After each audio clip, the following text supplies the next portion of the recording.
Hey, what's up guys? I'm Dan. This is Bucket List Fit, bringing you another video for beginner runners. Today's video is about recovery weeks, why you need it, what is it, how to do it, and when to do it. So stick around and let's get into it.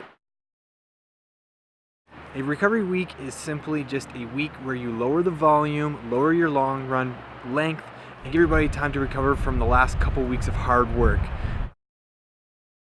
The reason why you need to do it is because this is the time that you're actually going to see all the gains that you've been putting in, all that hard work, all the times you've been beating down your body. You're finally going to give it time to grow stronger and get faster. So with that recovery week, you'll come back stronger and faster the next following week, and you'll be able to continue that build cycle after that.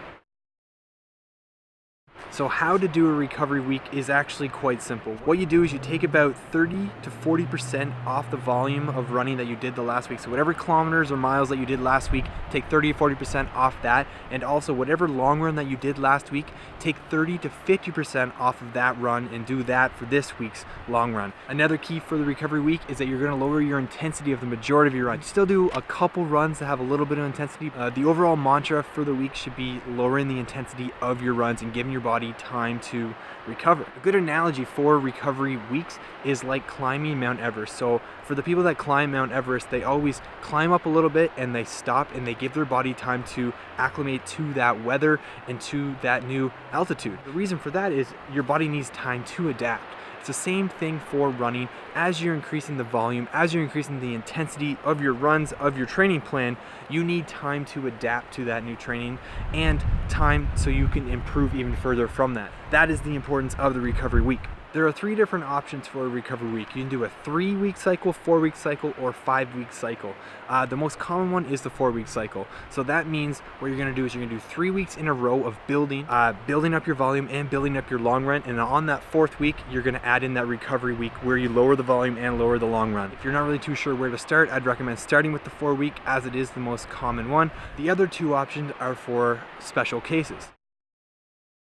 So for the 3-week cycle, a person that maybe is prone to injury or prone to overtraining or prone to illness, or maybe someone that's just coming back into running, they might be best suited for a 3-week cycle. For that, you'd only have 2 weeks of build and then a recovery, and you keep doing that. It's a great way to keep building and really lower the risk of injury. So if you do get injured a lot, I would definitely recommend doing the 3-week cycle if that is something that you're into.